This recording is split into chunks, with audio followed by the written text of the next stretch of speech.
नमस्कार दोस्तों, इस वीडियो में आज हम आपको माता तुलसी की एक और कथा बताएंगे।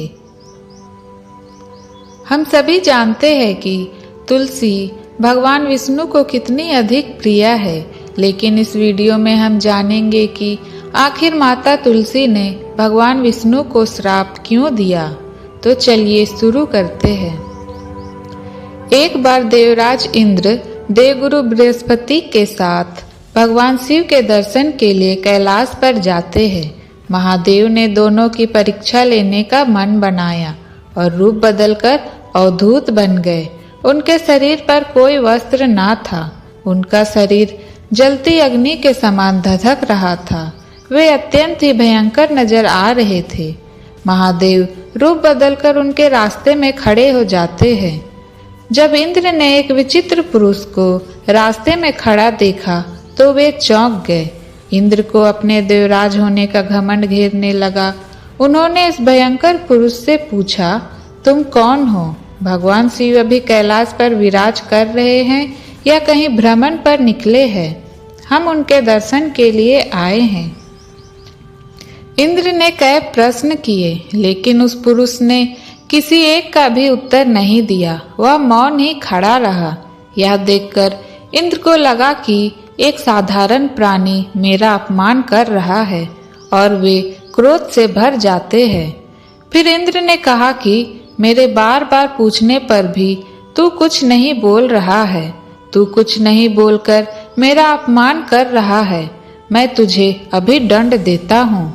इतना कहकर इंद्र ने अपना वज्र उठा लिया और उस पुरुष यानी शिवजी पर वज्र से प्रहार कर दिया। वज्र प्रहार करते ही इंद्र की बाहें अकड़ गई। भगवान अवधूत क्रोध से लाल हो गए। साथ में खड़े बृहस्पति ने उनके चेहरे पर आई क्रोध की ज्वाला को देख लिया। देखकर वे समझ गए कि यह पुरुष कोई और नहीं बल्कि महादेव ही हैं। बृहस्पति उनके क्रोध को शांत करने के लिए शिव स्तुति गाने लगे और उन्होंने इंद्र को भी उनके चरणों में लिटा दिया और बोले, हे प्रभु, हमें अपनी भूल के लिए क्षमा करें। हम आपको पहचान न सके। कृपा करके हमारे प्राणों की रक्षा करें, नहीं तो आपकी यह ज्वाला इंद्र को भस्म कर देगी। आप इस तेज को कहीं और स्थान दीजिए ताकि इंद्र के प्राणों की रक्षा हो सके।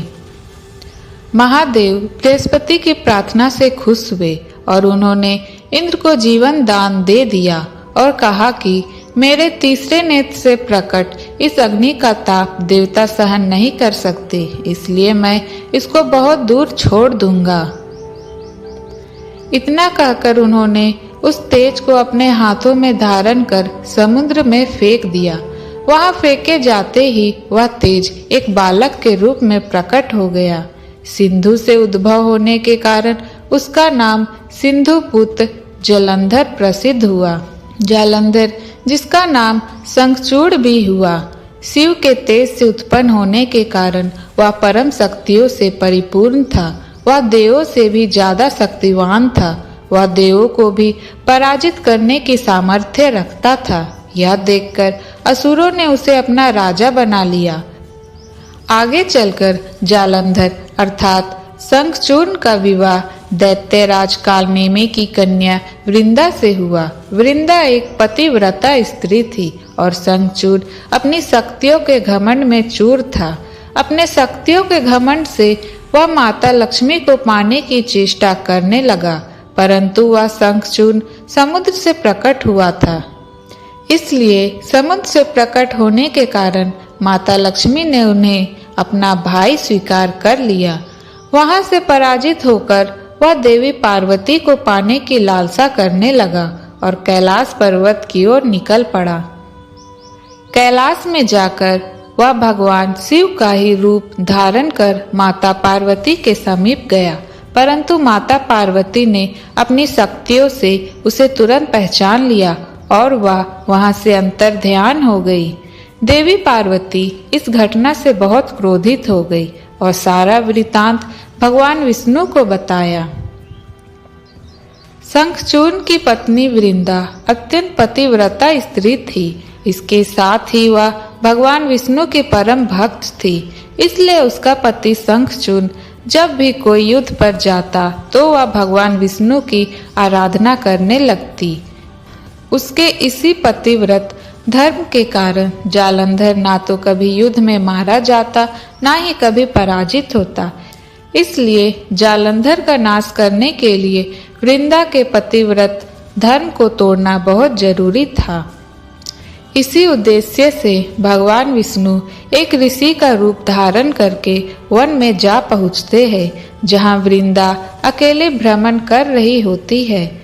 भगवान के साथ दो मायावी राक्षस भी थे, जिन्हें देखकर वृंदा डर जाती है और ऋषि ने वृंदा के सामने ही दोनों को भस्म करने का छल उसके साथ करते हैं। उनकी शक्तियों को देखकर वृंदा अचंभित हो जाती है और वृंदा को अपने पति जालंधर के बारे में जानने की इच्छा जागृत होती है। इसके बाद वह ऋषि से कैलाश पर्वत पर महादेव के साथ युद्ध कर रहे अपने पति जालंधर के बारे में ऋषि से पूछती है। तब ऋषि ने फिर अपने माया जाल से दो वानर प्रकट किए। एक वानर के हाथ में जालंधर का सिर था तथा दूसरे के हाथ में धड़। अपने पति की इस दशा को देखकर वृंदा मूर्छित होकर गिर पड़ती है। होश में आने पर वह ऋषि से अपने पति को जीवित करने की विनती करने लगती है। तब भगवान ने अपनी माया जाल से जालंधर का सिर धड़ से जोड़ दिया, परंतु स्वयं भी वह उसी शरीर में प्रवेश कर गए। वृंदा को इस छल का जरा सा भी पता नहीं चला। इस प्रकार भगवान विष्णु जालंधर का रूप धारण करके वृंदा के साथ चले जाते हैं। जालंधर बने भगवान के साथ वृंदा पतिव्रता का व्यवहार करने लगती है, जिससे उसका सतीत्व भंग हो जाता है और ऐसा होते ही वृंदा का पति जालंधर युद्ध में हार जाता है। जब वृंदा को इस छल का पता लगा तो उसे बहुत ही आघात पहुंचा और उसने क्रोधित होकर भगवान विष्णु को श्राप दिया और कहा कि जिस तरह आपने छल से मुझे वियोग का कष्ट दिया है, उसी तरह आपकी पत्नी का भी छल से हरण होगा। आपको भी वियोग का कष्ट झेलना पड़ेगा। साथ ही आप पत्थर के हो जाएंगे और उस पत्थर को लोग शालिग्राम के रूप में जानेंगे। कहते हैं कि इसी श्राप के कारण भगवान विष्णु जब राम का अवतार लेकर धरती पर आए थे तो उन्हें सीता हरण के वियोग का कष्ट झेलना पड़ा था। इधर भगवान विष्णु को पत्थर का होते देख सभी देवी देवताओं में हाहाकार मच गया। फिर माता लक्ष्मी ने वृंदा से श्राप वापस लेने की प्रार्थना की। तब वृंदा ने जगत कल्याण के लिए अपना श्राप वापस ले लिया और स्वयं जालंधर के साथ सती हो गई। फिर वृंदा की राख से एक पौधा निकला, जिसे भगवान विष्णु ने तुलसी का नाम दिया और खुद के एक रूप को पत्थर में समाहित करते हुए कहा कि आज से तुलसी के बिना मैं प्रसाद स्वीकार नहीं करूंगा और यह पत्थर शालिग्राम के नाम से तुलसी जी के साथ ही हमेशा रहेगा और वह तुलसी जी के साथ ही पूजा जाएगा। इसके साथ ही उनका विवाह शालिग्राम से होगा। मान्यता है कि जो कोई श्रद्धा पूर्वक तुलसी विवाह कराएगा उसका वैवाहिक जीवन खुशियों से भरा होगा। हिंदू पंचांग के अनुसार कार्तिक मास के शुक्ल पक्ष की द्वादशी तिथि को तुलसी विवाह होता है और एक दिन पहले देव उठनी एकादशी को व्रत रखा जाता है। देव उठनी एकादशी पर भगवान विष्णु योग निद्रा से जागते हैं। इसके बाद उनका विवाह तुलसी के साथ कराया जाता है। तुलसी विवाह पर भगवान विष्णु के शालिग्राम स्वरूप का विवाह तुलसी के साथ कराया जाता है। दोस्तों, आशा करते हैं कि आपको यह कथा पसंद आई होगी।